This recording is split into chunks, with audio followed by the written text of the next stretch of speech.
Good evening, parents. Welcome to our grade level parent night. We are excited to be with you once again. We have a lot of important information that we're going to share with you tonight regarding pre-registration for fall of 2022. Yes, our students will be juniors in the fall of 2022. So we are here to talk to you tonight about what that process looks like in terms of how your students are going to choose their classes this year, because it is going to look a little different from last year. Last year we were in distance learning, so everything was electronic. This year, we're happy to share with you that we will be visiting their classrooms in person. In fact, we have already visited, as of today, we've already visited several English to Honors classes. And so we are excited to bring this information to you tonight. With me tonight are Mr. Newman and Ms. Hoyos. We are your 10th grade GLC team. Ms. Hoyos is our academic design program GLC, and my counterpart, Mr. Newman, is here as well. This slideshow is available for you to go back and look at in detail, click on video links and resources if you need it. And all of this information was emailed to you on Monday night on my behalf, if you're my student, on Mr. Newman's behalf, if you are a parent of his student. And so you do have access to the slideshow, and you will have access to this presentation after we're done here tonight. All right, so what are we going to talk about tonight? So first on the agenda are our classroom visits, our pre-registration presentations, the dates of our visits, our office hours that we have available for students. We're going to review with you very briefly what we discussed with your students in their classrooms about transcripts, grad requirements, and A through G requirements. We're going to talk to them about their junior year requirements, what classes they have to take and what pathways and what specific course request forms they will be filling out. And then, and when those are due. And then we are going to review really quickly summer school information, NCAA information, and then of course our summer GLC appointments. The window will open for you to schedule those appointments with us, and those will be in person this summer. So we look forward to meeting you in our offices, and we will review that information with you as well. All right, so pre-registration presentation. So because your students were not on campus last year, they did not see us live, but this year we will be coming into their classrooms. We will be answering questions, presenting to them. They will get to receive their registration materials in a packet. So it will actually be on paper this year, and they will be returning that information to us on paper as well. So the week of 2/14 to 2/17, which is this week now that we're in now, Mr. Newman and Mrs. Alegre are visiting English to Honors classes to drop off pre-registration materials and present IBDP and IBCP information and other pathways to your students. Next week, we will be in English 2 college prep classes to drop off that information and give them information about IBDP and other pathways. And then we will be offering some office hours this week and next week for your students before school, after school. We will be in our offices during tutorial. They are 15-minute student GLC meetings that are available. Meetings are not required, so your students do not have to meet with us to fill out their course requests if they're comfortable with how to fill it out. If they have older brothers or sisters that can help them, if you're comfortable helping them fill it out, please feel free to do that. But we do encourage students who are choosing the IBCP or IBDP pathways to meet with us, because we would like to sit down and make sure that we are mapping out their classes for the next 2 years. And so those appointments are encouraged. Students can access the GLC calendar appointments in the student presentation or request a link directly from us. Okay, we're going to go over transcript and graduation requirements, A through G courses. I'm going to toss it over to Mr. Newman for that. All right. So during our meetings or our presentations with the students, we went over more in depth the graduation requirements and A through G requirements. And as Ms. Alegre said, this slideshow will be up. You'll find a link to it. So if you'd like to go over that more in depth or have any questions, feel free to reach out to us.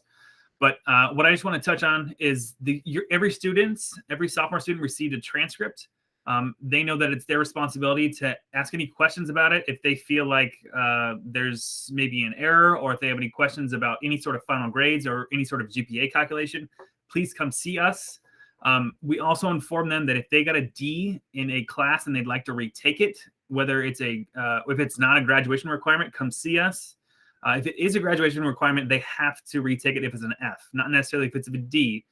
But if it's a grad requirement and it's a D and they like to retake it, also, again, please come see us. All right. Let's go over our junior year requirements. So on the left here, you'll see what a typical junior year is going to look like. Every student needs to take English, and that level is going to be up to the student. And hopefully it's a conversation between you and your student. English English college prep, English honors, English 3 AP are your 3 options. U.S. history. You'll also have different levels for this. If the student would like to take it over the summer, we only offer U.S. history college prep. If the students would like to take it during the school year, we have U.S. history college prep. We have U.S. history honors. We have U.S. history AP. Math, you'll find the correct math level for you. Ideally, students are just going to move up a level from the current level. PE is a 2-year required course. So if your student, now that sophomore year is coming to an end, has fulfilled the requirement, they no longer have to take PE. Science, look into what the requirement is for your goal for your student. If they would like to go to a 4-year university, it's recommended for 3 years of science, but only 2 years is required to graduate. There's numerous choices come junior year, whether you're going to go into an AP science class or maybe jump into maybe physics or anatomy. We have lots of options for science. Visual Performing Arts, also known as VPA. These classes are 1 year of these classes required to apply to UC or Cal State. So students would need to recognize what their goal is after high school. Health is a graduation requirement. This is only a 1-semester course. This could be completed in junior year or senior year or in the summertime. And applied arts are electives. 15 of these credits are needed at some point in high school to graduate high school. So ideally, students are satisfying all of or taking one of these classes in all 6 of their classes in junior year. And some of our pathways over here satisfy all of these or some of these, I should say. In order to identify or to focus on a couple of the classes in a specific program, we have brought in Miss wonderful Viviana Hoyos, the leader in GLC of the ADP program, and she would like to tell you a little bit more about it. Hello, parents. My name is Viviana Hoyos again. I am the ADP grade level coordinator. So ADP stands for the Academic Design Program. So your students can choose to participate in the program starting in 11th grade. Within the program, they would do English 3 and US history in their junior year, and then English ERWC, so senior English, and civics and econ in their 12th grade year. The subjects are taught along the same timeline, so the students are making stronger connections within the content. They'll have the same students, same teachers in those 2 years, and they kind of build stronger connections. We focus a lot on presentations, group works, and projects. So if your student learns maybe a little bit different than the typical way, then ADP might be a great place for you. So if they have questions, or if you have questions, your student can come see me. I'm down the hall from Miss Allegre's office, or parents, you guys can email me. But if you are interested, there's an application that your student will have access to. And there's also a video kind of explaining a little bit more about what ADP has to offer. So Mr. Newman, we can go ahead and play that one.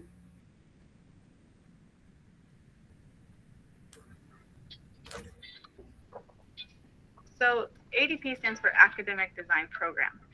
And what that means is we ask students to design first with innovative solutions to real world problems. So the skills that are built in ADP Academic Design Program are skills that really apply to real life, like working in groups, working in teams, problem solving, interpersonal skills.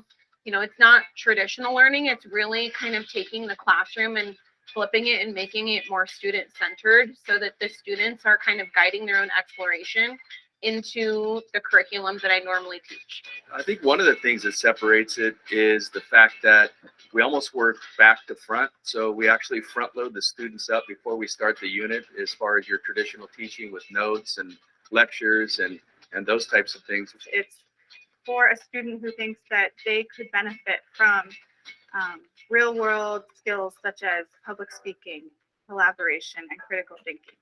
The skills that are taught in ADP, they help you out like in the real world. The main thing students learn when being an ADP is how to work together with in groups. because it's more socialized, I'd say, than like a normal class.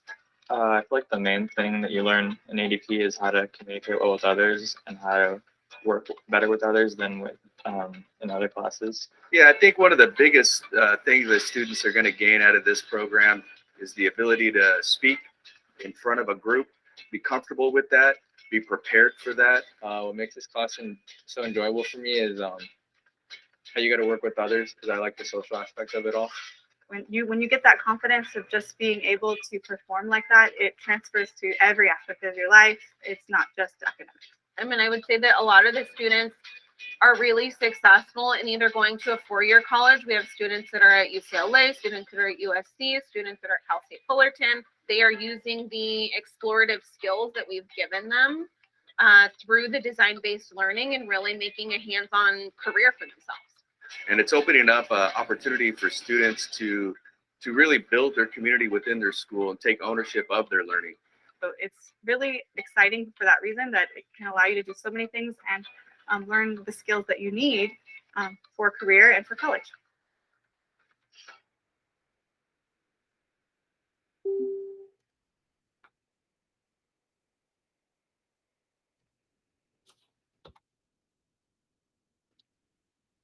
All right, we are back. So thank you, Ms. Hoyos, for that very enlightening video and information. We're going to let her go now. If you have any questions for Ms. Hoyos, or your student is more intrigued about the program, please send them to her office or go ahead and write her an email. Her email can be found on the student website, or the, school website. Another opportunity for students, it's kind of similar to ADP, but it's only a one-year dual class. So it's a combination of US history and English. We call it Humanities, taught by Mr. Basenko and Ms. Tinius. Go ahead and show you a video real quick. And just to reiterate, it's only a one-year class. So the requirements for junior year are English 3 and US history. Humanities combines those both, satisfies both those requirements. And then moving on to senior year, there's no sort of contract or any sort of commitment you've made.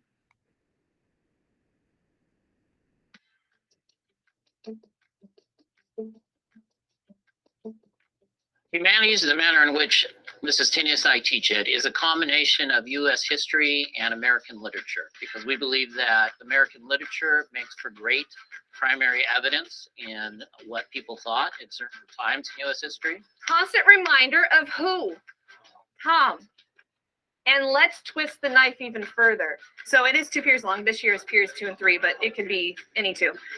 And what you will do is you are in a large classroom like the one behind me, where the wall is open and there are 50 plus seats here, and you're mingling with one another constantly.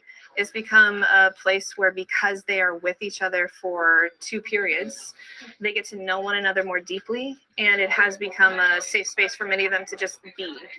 First and foremost, we hope that kids come out with a greater ability to think critically, to hear what has been saying to them, what they pick up on social media, what they pick up in news and conversation, and be able to evaluate what in that is true and what in that is not true. We are currently, in the 1920s for history, just post World War I. We're looking at how this new age of modernity is changing how people approach art, how people approach social issues, how people even approach the idea of family. And then we're able to read The Great Gatsby at the same time and see that reflected in a book that was not only written and published in the 1920s, and it takes place in 1922. And so they're immediately able to see, instead of like going from one class to the other, maybe from period 1 to period 5, but they're seeing it immediately how the two tie into one another. The love you have to earn is not a love worth having. Gentlemen, that young lady is not your wife. That is somebody else's wife. Be respectful of that. If you are sophomores going into junior year, it's just really easy. You tell your GLC, I want to be in humanities, and it will take up on your schedule US history, as well as it will take up English 3. We are looking for somebody willing to come through our door. You walk through our door and we promise to love you. And that's your only requirement. Come in ready to go, and we're ready to be there with you. All right, so that is our humanities classes. And the last video I want to show you is just a quick snip from Mr. Villacorta. He is the Career and College Advisor. He has his own office near our NPR. If students have any questions about getting a job or potentially exploring careers in the future, or just want to do some more research on local universities or even nationwide universities, Mr. Villacorta is a wonderful resource we have here on campus that we'd like you to be more familiar with. Hello, my name is Edward Villacorta, and I am Walnut High School's College and Career Pathway Advisor. I am located here on campus in the College and Career Center, and I am available Monday through Friday, 7 a.m. to 4 p.m. If you ever have any questions, please feel free to reach out to me through email or by phone number, which both can be found on the Walnut High School website. All you would have to do is hover over the Academics tab, wait for the drop-down menu, choose College and Career Center, and you will be taken to my homepage where you will be able to see the times and days that I am available for you. Keep scrolling down and you will be able to find my contact information along with the way to make an appointment with me if you ever needed to do so. I look forward to helping you in any way that I possibly can. Thank you and have a great day. All right. Okay, moving on, Mrs. Allegre is gonna walk us through some key notes for advanced placement next year. Thank you, Mr. Newman. Before we go to that real quick, I noticed there was a mistake on slide number 6 where it talked about their transcripts and making up classes that are required for A through G. D's must be made up, not C's. So I apologize for that mistake. I went ahead and I corrected the slideshow so that when you do look at the slideshow, it'll be correct, but I just wanted to note that change. Let's move into advanced placement. So some of our students have taken AP classes. They've taken maybe AP Human Geography as sophomores or freshmen. A couple of our students are in some other AP classes, but the majority of your students who are interested in taking advanced placement classes up to this point have not taken any classes. So we want to make sure that we kind of go through this and we walk you through what the benefits of advanced placement classes are, how many should they take, and what is the AP exit policy, that sort of thing, okay? If you look here at the bottom, it says discover the benefits of AP on that 4th box down there at the bottom. That is an article that was written for you guys to go back and read if you have some time, just to understand a little bit more about advanced placement and what it could do for your student. And then if you're interested in taking AP classes at Walnut High School, our Dean of Curriculum, Mr. Chen, he put together a great video that really goes into detail what our advanced placement classes look like. And we encourage you as parents to go back and to watch that before you have your child take an AP class, okay? What are the benefits of AP? Well, our students will be college ready. If they take an AP class and they're successful, they're going to feel like they're college ready and they're going to be ready to take on the rigor of what college courses are.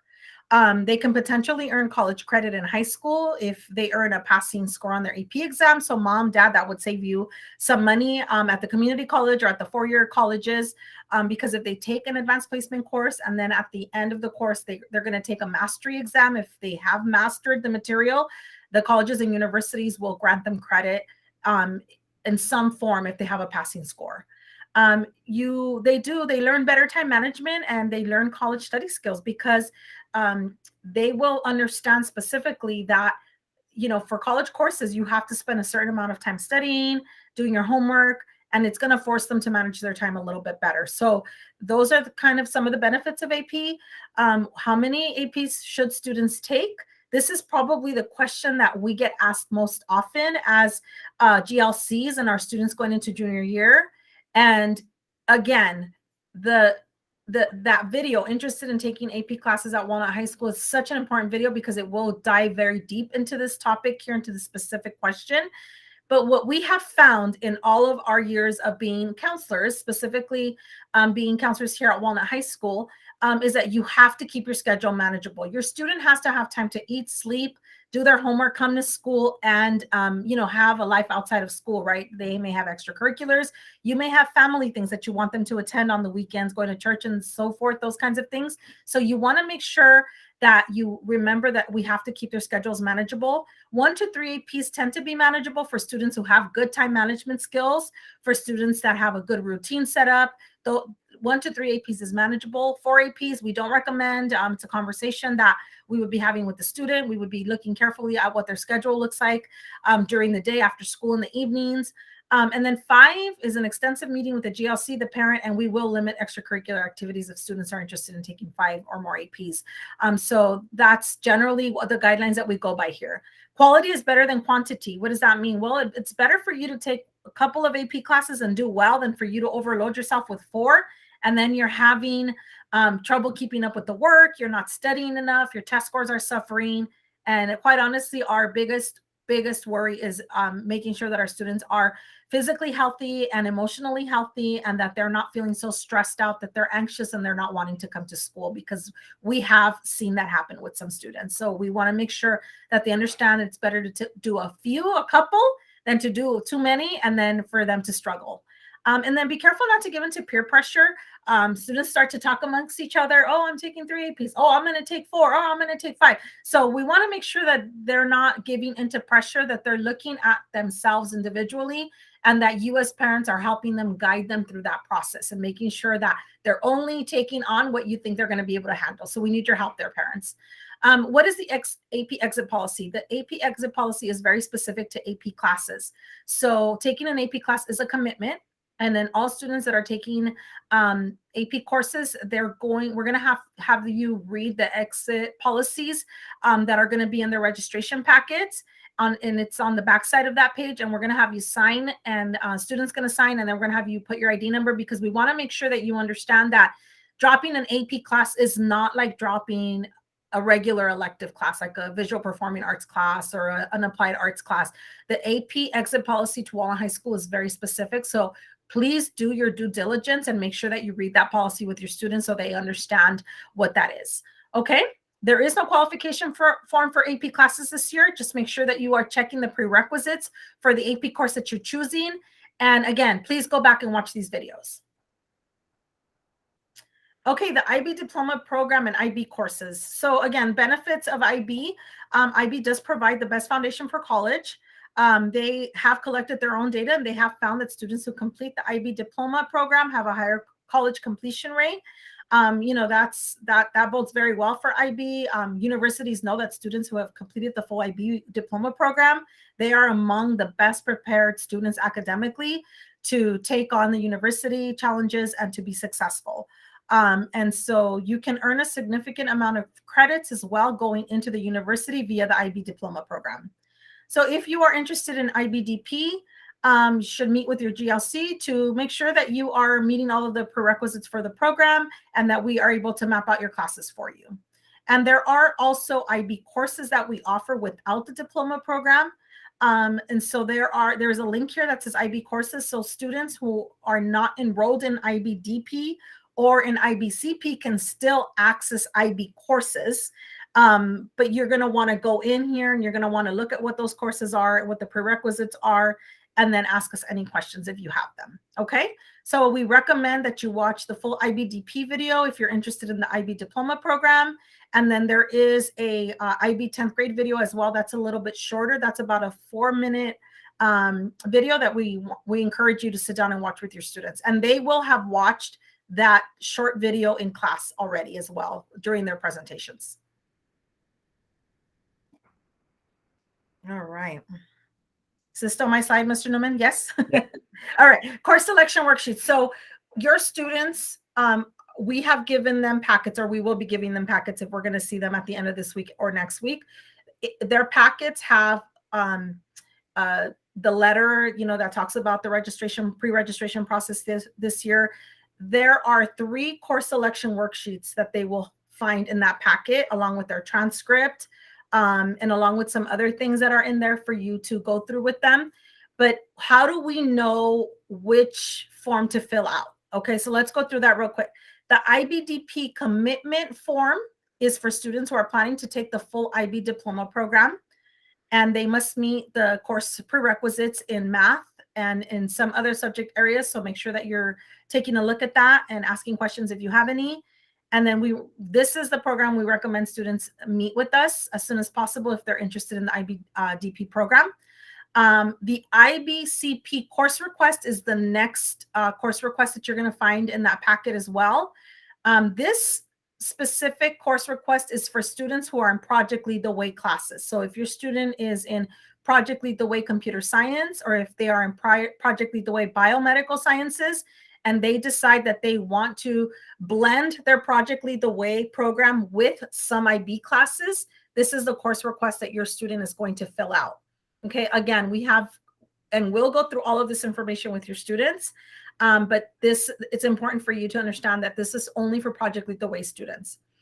And the last course request you're going to see is the 11th grade course request, and any student who is not doing IBDP or IBCP will be filling out the 11th grade course request, including Project Lead the Way students. If you are a Project Lead the Way student and you are not filling out the IBCP course request because you are choosing not to do IB, but you will be continuing with Project Lead the Way, you will be filling out the 11th grade course request, okay? Again, questions, you can send us a Google chat, or your student can send us a Google chat, or you can send us an email. All right, so the week of 2/28, we will be returning to all English 2 classes, honors and college prep. Students must bring their course request sheet with them. So make sure that you've signed it, you've looked at it, you've helped them fill it out.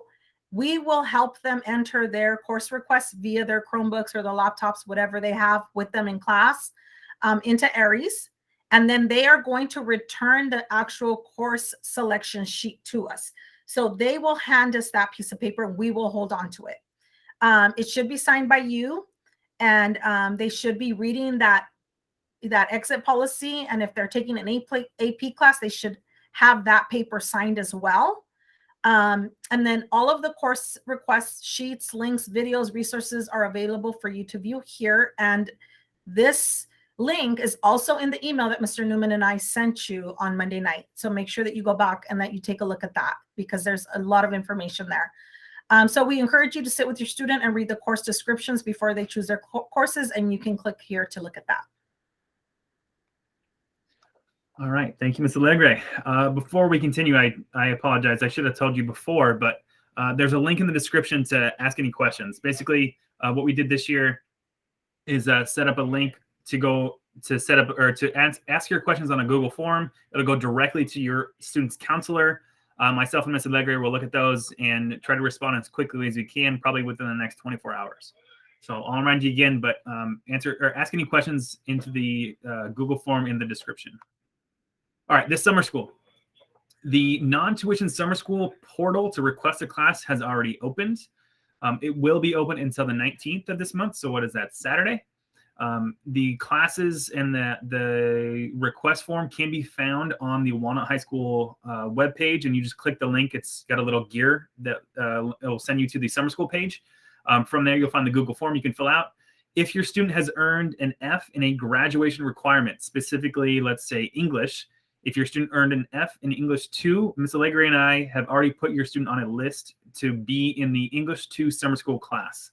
So please plan your holidays and your vacations accordingly. For those of you students who are hoping to get ahead this summer, those classes are typically offered through Dedicated to Learning, also we call D2L. That window to request those classes will open on the 22nd and close on the 4th. Those classes are tuition-based, so you will have to pay for whatever class you do select, but it's a great way to get ahead in whatever subject matter you're trying to. The dates for summer school, we start on the 6th, we end on the 14th. Summer school is from 7:30 to 1:30. It's typically from Monday through Thursday, with a couple weeks where we have to adjust for holidays, but that's your traditional summer school schedule. I already went over the failed a class. If you earned a D in a college prep class in math or science, you can talk with us about not necessarily doing our high school summer school, but perhaps online options, whether it's Mount SAC or Opportunities for Learning or any other options that we may have for you. If that's something that interests you, something that you want to look at to improve your transcript or GPA, please come see us. I'm sorry, on the 22nd, your student will be notified what class they're in. You can either go back to the summer school page or click this link here. It'll take you to the summer school page, and you can find if your student ID's number is on the class that they requested. Our juniors, incoming juniors who are hoping to be student athletes in college, you'll need to have an account at the Eligibility Center for the NCAA. This is for all college athletes. They need to make sure that they are academically eligible going into freshman year. So you need to fill this out. You need to make sure that coaches are aware. And by having coaches be aware would be starting with this. It's a long process. You got to answer a lot of information about, personal stuff, about your academic history. But it is absolutely necessary if you're hoping to compete in any sort of athletic event in college.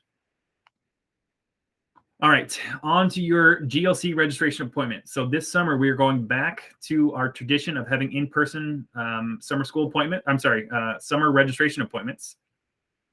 The window for you to register or for you to pick your appointment day opens on the 3rd at 4 p.m. So our registration appointments begin June 28th, and they go for 4 weeks until July 24th. Each appointment is 20 minutes long, and the window to select what day you want with your GLC opens on March 3rd at 4 p.m. So I would definitely encourage you to be patient because I'm assuming a lot of people will try to get in early. I do have to just clarify that schedules are already made. So the importance on getting a first appointment, first day, first thing in the morning isn't like it used to be, I would say. So just please schedule an appointment. If you don't, we will probably be in contact with you or just schedule an appointment on our own. Be sure to remember to check your email. The students will be the ones getting the email for the window opening. So it's going to have to go through them because that's how we'll know which student registered for which appointment. Excuse me. We'd also obviously like you to be on time for your appointment. You'll start in the library. You'll get all the paperwork done. Make sure all your student documents are filled out. You'll be able to get your ID card. You'll get books and everything. And by the end of the day, you should be able to be all set up for the school year. All right, that covers everything for us. Just as a reminder, if you have questions, go to the link in the description. It'll send you to the Google form. Ask us anything you'd like. Again, we'll try to respond to all of your questions within 24 hours. If you'd like to set up an appointment, there will be a link that was sent in the email that was on Monday to our calendars. Myself and Ms. Alegre both have 15-minute time slots. You can just click to register. We can do online if you'd like, or if you'd like to come in person. It's entirely up to you. I think with only 15-minute spots, it'd actually probably be more convenient to do online, but that'd be up to you. Again, send those questions in. Thank you everyone for your time. I hope you enjoy your evening, and go Mustangs.